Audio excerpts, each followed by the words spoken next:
Түркістан облысы бойынша суармалы жердің жалпы көлемі 552 мың гектар болса, оның ішінде Қазсушар республикалық мемлекеттік кәсіпорынның Түркістан филиалы арқылы ағын сумен 332 мың гектар егіндік жерлері қамтамасыз етіледі. Ағымдағы жылдың 31 мамырына дейінгі мәлімет бойынша мекеме филиалымен ағын су жеткізу үшін жасалған келісім-шарттардың саны 6195 құраған. Олардың суармалы жер көлемі 252 мың гектардан асады. Бұл туралы Қазсушар республикалық мемлекеттік кәсіпорны Түркістан филиалының директоры Қазбек Бедебаев өңірлік коммуникациялар қызметінде өткізген баспасөз жиыны барысында мәлім етті. Су тұтынушылармен тікелей келісім-шарт жасау арқылы ағын су жеткізіп қызметін атқару мақсатында филиалға тағы қосымша 177 қызметкер жұмысқа қабылдап алдық.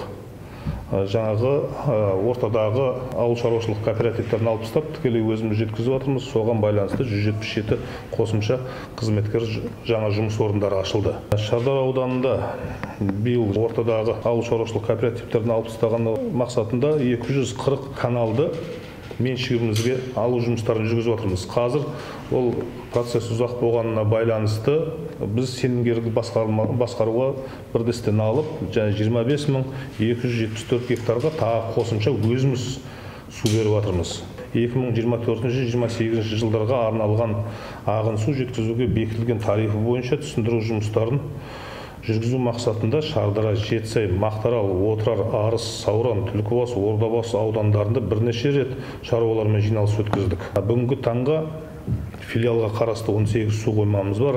Сол су қоймалары жинақталған су қоры қазіргі уақытта 5 миллиард 347 миллион текше метрді құрап отыр. Оның ішінде ең ірісі Шардара су қоймасына жиналған су көлемі дәл қазіргі уақытқа 4 миллиард 915 миллион текше метр. 23 жылмен салыстырған кезде 903 миллион текше метрге көп. Одан кейін Көксарай су реттегіші жылдың басында 1,5 миллиардқа дейін жеткіздік.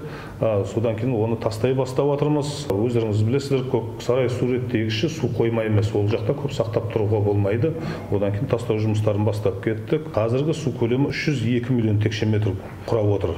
Былтырғы бұндай кезде 440 миллион текше метр болған. Су қоймаларынан дақылдарды суару мақсатында шаруашылықтардың сұраныстарына сәйкес ағын су толық босатылып жатыр қазір. 23 жылдан бастап, вегетация біткеннен бастап, арнайы техникалармен жалпы көлемі 616 шақырымды 204 канал механикалық тазалау жұмыстарын жүргізіп жатырмыз. Қазіргі күнге дейін ары қарай оны жалғастырып жатырмыз. Оның ішінде биылдың өзінде 302 шақырым механикалық тазалау жұмыстарын жүргіздік.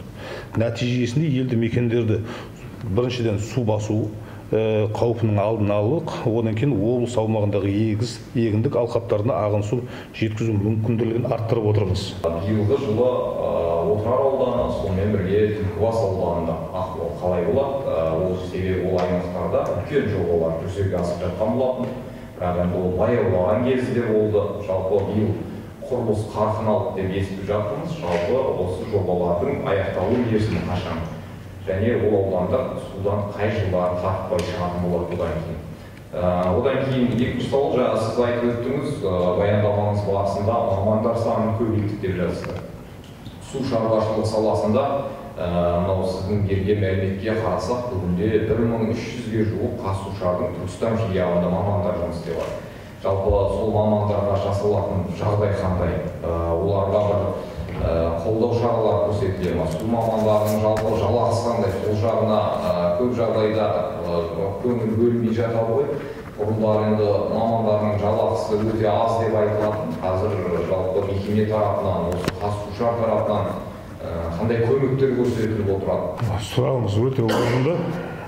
Былтырлары шамамен 3 миллиард теңгеге Түлкібас ауданының бас каналдарын жөндейтін болған тұғымыз. Былтыр ол жоба 20 жылдан бері қарай келе жатыр екен. Сол жоба тоқтап қалған болатын Түлкібас ауданында. Жаңағы 13 каналдың құрылысы тоқтап қалған болатын. Қазіргі жағдайда жобасын қайтып корректировка кіргізіп, қазіргі жағдайда бүкіл жобасын жөндедік, корректировка енгіздік, мемлекеттік сараптаманы алдық. Одан кейін жаңағы биылға қаржыландыруын нақтылап жасап бердік. Тапсырыс берушісі су шаруашылығы комитеті барлық құжаттармен қамтамасыз еткіздік. Қазіргі жағдайда мердігер сол 13 каналда да барлығында жұмыс жасап жатыр, атқарып жатыр. Шамамен 70-80% жұмыстарын аяқтады. Биыл жұмыстарын аяқтаймыз деп отыр. Биыл 24 жылы АТК 777 деген компания ендігі жылы негізі қыркүйек айында жұмыстарын аяқтау керек. Бірақ жаңағы жұмыс қарқынын төмендетпе деген талап қойып отырмыз ол мекемеге, компанияға. Қазір қарқыны жақсы жұмыс істеп жатыр. Сол 70-80% каналдарды бетондап шықты ғой. Сол каналдармен уже су бердік. 1 маусымнан бастап сол каналдармен су тартыла бастадық. Отырар ауданы бойынша сіз дұрыс айтасыз, былтыр көп қиындықтар болды. Ауа райының қолайсыздығынан да болды, бір жағы суды жеткізе алмадық. Ортада Бадам өзенінен келетқан суды жаңағы көп ұрлай бастады. Судың есебінен де жетпеу шамалары болды. Ал биылға қазіргі уақытқа Бадам су қоймасы толық 100% толып тұр. 61 миллион 500 мың кубометр. Соны Отырар ауданына 40 миллион кубометрін дайындап отырмыз шілденің уақытысына.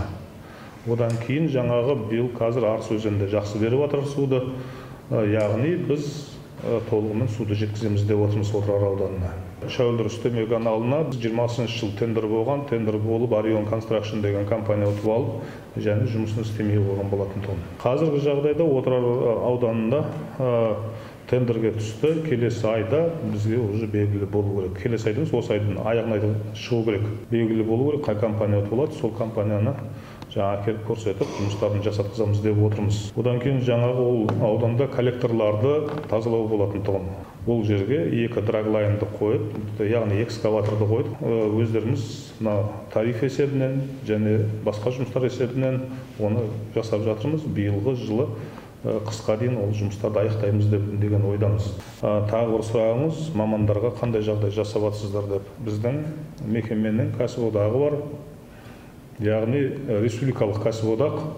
Ол жерде қатысушылардың сушылары жылда 100, 200, 300 адамға дейін курорт мәселесін, курорт, санатория, Қазақстанның түкпір-түкпіріне барлық жерге кім барғысы келеді, кім желающий, солардың барлығына қызметкерлерге дайындап отырамыз. 60% жаңағы кәсіпорыннан төленсе, 40% қызметкердің өзі төлеп барлық жаққа баруға мүмкіндігі бар. Яғни Жаңақорған, Сарыағаш, Жамбыл ауданында Меркі, одан кейін Алмарасан, Алматыдағы Бурабай, сондай жақтарлардың барлығына келісім шарт жасатқызып, сондай мероприятиялар жасап қойғанбыз. Одан бөлек тағы мамандарға жағдай жасауға байланысты біз жылда балдарымызға өзіміздің 16-ға дейін толмаған балдарымызға лагерьге жібереміз. Біздің қызметкерлердің бала-шағаларын ондай мероприятияда қарастырғанбыз. Одан кейін біз қол договордың ішінде кіргізгенбіз.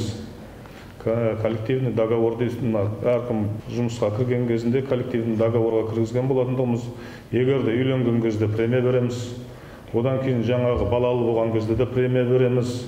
Жаңағы бір қайғылы жағдай не болған кезде де жаңағы қаржылай мекеме есебінен жәрдем беріп отырамыз. Оның барлығы үнемі менің өзімнің контролімде отырады. Әр жұмысшының жағдайына сөйтіп қарасуымыз керек деп. Кеше мысалыға бірінші үйінге балалар қорғау күніне барлық қызметкердің бала-шағасына былай айтқан кезде кішігірім мейрам жасап бердік. Оның үстіне былтырғы жылы біз өзіміз Түркістан филиалы бірінші орын алған болатынбыз республика бойынша біздің мекеменің қызметкерлердің жағдайын жасауға.